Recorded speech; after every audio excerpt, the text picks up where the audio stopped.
ये बाबर है जी माशाल्लाह।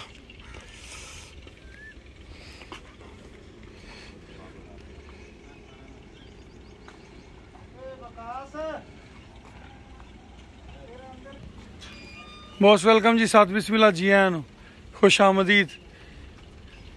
आ जाओ।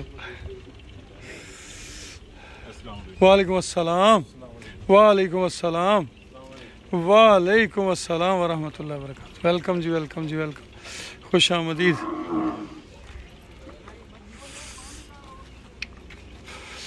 आ जाओ।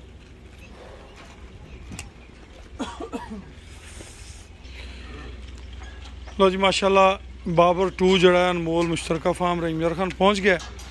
तो ये हवाले नाल चौधरी अब्बास गुज्जर साहब नाल कोई डिस्कस करने, कोई इन्होंने हाल वाल लैने।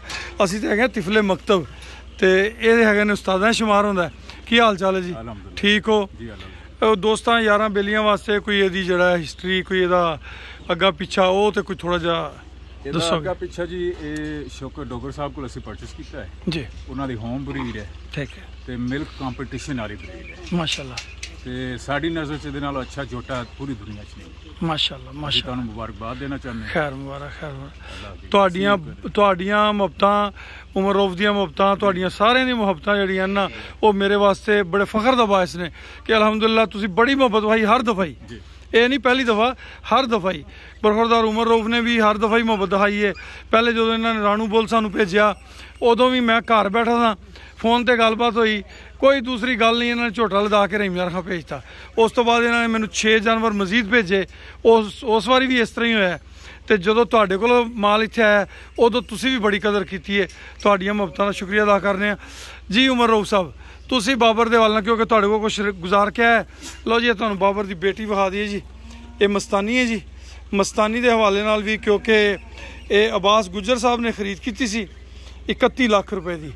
तो 31 लाख रुपए की इन्हें खरीद की है। तो ये अज कैमरे सामने दसणगे भी इत्थे रहीम यार किन्ने दी आई है, वो भी सारी स्टोरी सुना देंगे। क्योंकि ये सौदा करने राणा वकास साहब शामिल सन, मैं बजाते खुद मौजूद नहीं सा उस सौदे च।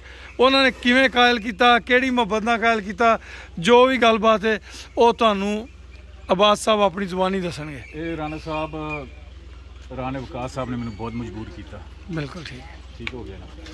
बहुत शौक नाल मज मैं लई तो मजबूरी के तहत तुहानूं मज असीं देती।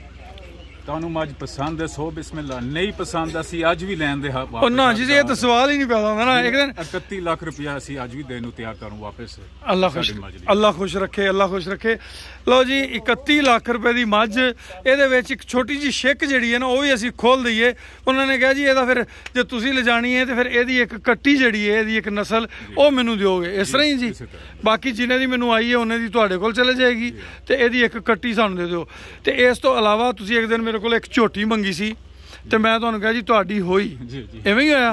तुसीं कहा भी जे अगर तुहाडा दिल चल गया तो मैनू जिन्नियां मर्जी दे दिओ, मैं उन्हां दा वारिस हां।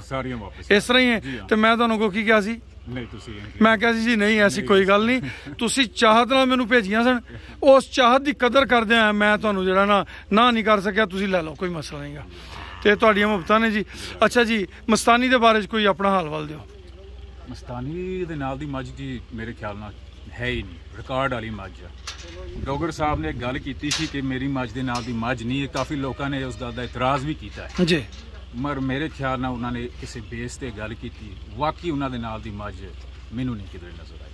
बिल्कुल ठीक जी हाँ, यूनीक मज है, रिकॉर्ड शुफ्ता मज है। इंशाल्लाह मज सोएगी सारी दुनिया नजर आ जाएगी इंशाल्लाह। इंशाल्लाह चीज़ आप दसेगी जी। तो मज की कंडीशन कैसी है पहले दिन? अल्हम्दुलिल्लाह बहुत बहुत बेहतर, बहुत। तारक साहब की हाल चाल है? तुसीं माशाल्लाह पुराना शौक करदे हो, असीं ते इस फील्ड दे विच ना बच्चे हाँ, उवें भावें तुहाडे बाबे हैगे आ पर इस फील्ड दे लिहाज नाल असीं बच्चे हाँ। तुहाडी की राय? तुसीं जानवर देखे ने, अब्बास साहब कोल आए, कुछ थोड़े बहुत वकास कोल भी आए। बहुत प्यारे जानवर जी, बहुत अच्छी इन्हां दी सांभ कर रहे हो, बहुत अच्छी सेहत है इन्हां दी, अल्हम्दुलिल्लाह। जानवर ते पूरा निजाम ही तुहाडा अच्छा, अल्हम्दुलिल्लाह अल्हम्दुलिल्लाह। ते साडे कोलों राजी राजी चले हो? बड़े राजी जी असीं, पक्की गल है? बिल्कुल राजी। कोई कमी कुताई ओदी माफी? ना ना जी। उमर रऊफ साहब तुहाडे कोल माशाल्लाह ये बाबर रहा है, तुसीं बाबर दे बारे च की कहोगे? सब तो पहले अस्सलाम वालेकुम। वालेकुम सलाम। ਰਾਣਾ ਸਾਹਿਬ ਇਸ ਬਾਬਰ ਝੋਟੇ ਦੇ ਜਿਹੜੇ ਵਕਤ ਨੇ, ਜਿਹੜੇ ਮੇਰੇ ਮੱਥੇ ਤੇ ਕਹ ਲੋ ਕਿ ਨਸੀਬ ਜਿਹੜੇ ਲਿਖੇ ਨੇ ਨਾ ਰੱਬ ਨੇ, ਉਹ ਕੋਈ ਵੱਖਰੇ ਲਿਖ ਦਿੱਤੇ ਨੇ ਸਾਰੇ ਪਾਕਿਸਤਾਨ ਦੇ ਬੁੱਲਾਂ ਨਾਲੋਂ, ਬਿਲਕੁਲ ਦੁਨੀਆ ਦੇ ਬੁੱਲਾਂ ਨਾਲੋਂ। ਇਹ ਮੇਰੇ ਫਾਰਮ ਤੇ ਤਕਰੀਬਨ ਪੂਰਾ ਸਾਲ ਰਿਹਾ ਹੈ, ਔਰ ਪੂਰੇ ਸਾਲ 'ਚੋਂ ਕੋਈ ਐਸਾ ਦਿਨ ਨਹੀਂ ਸੀ ਕਿ ਜਿੱਦਣ ਕੋਈ ਨਾ ਕੋਈ ਇੱਕ ਦੋ ਦੋਸਤ 10 ਤੋਂ 15,000 ਡਾਲਰ ਦਾ ਕਿਰਾਇਆ ਦੇ ਕੇ ਕੋਈ ਮੱਝ ਲੈ ਕੇ ਆਉਂਦੇ ਸਨ। ਤੇ ਰਿਕਾਰਡ ਹੈ ਕਿ ਇੱਕ ਦਿਨ ਦੇ ਅੰਦਰ ਇਹ ਕੁੱਲ 16 ਡਾਲੇ ਸਾਹੀਵਾਲ, ਆਰਵਵਾਲਾ, ਪਾਕਪਤਨ ਤੋਂ, ਇਧਰੋਂ ਮੁਜ਼ੱਫਰਗੜ੍ਹ ਤੋਂ, ਗੁਜਰਾਤ ਤੋਂ ਲੈ ਕੇ ਆਏ ਨੇ। ਤੇ ਇਹਦੀ ਇੱਕ ਦਿਨ 16 ਡਾਲੇ ਇੱਕ ਦਿਨ ਹਾਂ, ਜਾਨਵਰ ਦੇ ਕ੍ਰਾਸ ਜਿਹੜੇ ਹੋਣੇ ਨੇ ਉਹੀ ਹੋਣੇ ਨੇ ਨਾ ਜੀ, ਰਿਕਾਰਡ ਹੈ ਇਹਦੇ ਕੋਲ। ਔਰ ਬਾਕੀ ਇਹਨੂੰ ਸਾਰੇ ਸ਼ੌਕੀਨ ਜਾਣਦੇ ਨੇ, ਕਿਸੇ ਕੋਲ ਲੁਕੇ ਛੁਪੀ ਨਹੀਂ ਹੈ। ਇਹਦੀ ਬਰੀਡ ਮਿਲਕ ਵਾਈਜ਼ ਚੈਂਪੀਅਨ ਇਹਨੂੰ ਤੁਸੀਂ ਕਹਿ ਸਕਦੇ ਹੋ, ਪ੍ਰੂਵਨ ਵੀ ਹੈ ਔਰ ਚੈਂਪੀਅਨ ਵੀ ਹੈ। ਤੇ ਅੱਲਾਹ ਪਾਕ ਤੁਹਾਡਾ ਨਸੀਬ ਕਰੇ, ਸਾਡੀ ਦੁਆ ਹੈ। ਆਮੀਨ ਆਮੀਨ। ਤੇ ਬਾਕੀ ਜਿੰਨੇ ਦੋਸਤ ਕੋ ਫਾਇਦਾ ਲੈ ਸਕਦੇ ਨੇ ਫਾਇਦਾ ਲੈਣ ਇਨਸ਼ਾਅੱਲਾ ਜੀ, ਇਨਸ਼ਾਅੱਲਾ ਅੱਲਾਹ ਦੇ ਹੁਕਮ ਨਾਲ ਇਨਸ਼ਾਅੱਲਾ। ਦੁਆ ਹੈ ਅੱਲਾਹ ਪਾਕ ਤੁਹਾਡਾ ਨਸੀਬ ਕਰੇ, ਜਿਸ ਮਕਸਦ ਲਈ ਤੁਸੀਂ ਲਿਆ ਅੱਲਾਹ ਤਾਲਾ ਤੁਹਾਨੂੰ ਕਾਮਯਾਬ। ਆਮੀਨ ਸੁਮਾ ਆਮੀਨ। ਬਹੁਤ ਸ਼ੁਕਰੀਆ ਜੀ ਤੁਹਾਡੇ ਸਾਰੇ ਦੋਸਤਾਂ ਦਾ, ਵੀਰਾਂ ਦਾ, ਭਰਾਵਾਂ ਦਾ, ਜਿਹੜੇ ਤਸ਼ਰੀਫ ਲਿਆਏ ਨੇ। ਅੱਲਾਹ ਪਾਕ ਸਾਹਿਬ ਨੂੰ ਇੱਜ਼ਤਾਂ ਤੇ ਬਰਕਤਾਂ ਦੇਵੇ। ਸਾਡੇ ਦੋਸਤ ਵੀ ਆਏ ਹੋਏ ਨੇ ਜੀ, ਸ਼ਰਾਜ ਸਾਹਿਬ ਨੇ, ਇਹਨਾਂ ਦੇ ਵਾਲਦ ਸਾਹਿਬ ਨੇ। ਸਾਡੇ ਇਲਾਕੇ ਜਿਹੜਾ ਨਾ 3 ਲੱਖ ਜਾਂ 4 ਲੱਖ ਤੋਂ ਉੱਤੇ ਮੱਝ ਦਾ ਤਸੱਵਰ ਨਹੀਂ ਹੈਗਾ, ਪਰ ਅੱਜ ਤੁਸੀਂ ਸਾਰਿਆਂ ਨੇ ਰਲ ਕੇ ਸਾਬਤ ਕੀਤਾ ਹੈ ਕਿ ਮੱਝ 10 ਲੱਖ ਤੋਂ ਉੱਤੇ ਵੀ ਵਿਕ ਜਾਂਦੀ ਹੈ। 10 ਉਹ 31 ਲੱਖ ਵਾਲੀ ਤਾਂ ਇੱਕ ਮਖਸੂਸ ਚੀਜ਼ ਹੋ ਗਈ ਨਾ ਜੀ। ਅੱਜ 4 ਜਾਨਵਰ ਤੁਸੀਂ ਇੱਥੋਂ ਫਾਰਮ ਤੋਂ ਲਿਜਾ ਰਹੇ ਹੋ, ਐਵੇਂ ਜੀ। ਤੇ ਉਹ ਮੈਨੂੰ ਇਸ ਚੀਜ਼ ਤੋਂ ਬੜੀ ਖੁਸ਼ੀ ਹੋਈ ਹੈ ਕਿ ਸਾਡੇ ਵਰਗੇ ਕਿਸੇ ਬੰਦੇ ਕੋਲੋਂ ਵੀ 10 ਲੱਖ ਦਾ ਜਾਨਵਰ ਵਿਕ ਕੇ ਅੱਗੇ ਜਾਵੇ, ਤੇ ਇਹ ਵੀ ਇੱਜ਼ਤ ਹੁੰਦੀ ਹੈ। ਜਾਨਵਰ ਖਰੀਦ ਲੈਣਾ ਤੇ ਹਰ ਬੰਦੇ ਹੀ ਖਰੀਦ ਲੈਣਾ, ਉਹਨੂੰ ਅੱਗੇ ਸੇਲ ਕਰ ਦੇਣਾ ਤੇ ਉਹ ਵੀ ਬੜੀ ਇੱਕ ਹਿੰਮਤ ਦੀ ਗੱਲ ਹੁੰਦੀ ਹੈ। ਤੇ ਉਹ ਵੀ ਤੁਸੀਂ ਸਾਡਾ ਮਾਣ ਵਧਾਇਆ। ਅੱਲਾਹ ਤੁਹਾਡੀਆਂ ਇੱਜ਼ਤਾਂ 'ਚ ਇਜ਼ਾਫਾ ਕਰੇ। ਜਿਉਂਦੇ ਵਾਸਤੇ ਰਹੋ, ਖੁਸ਼ ਰਹੋ, ਆਬਾਦ ਰਹੋ। ਬਹੁਤ ਸ਼ੁਕਰੀਆ ਜੀ।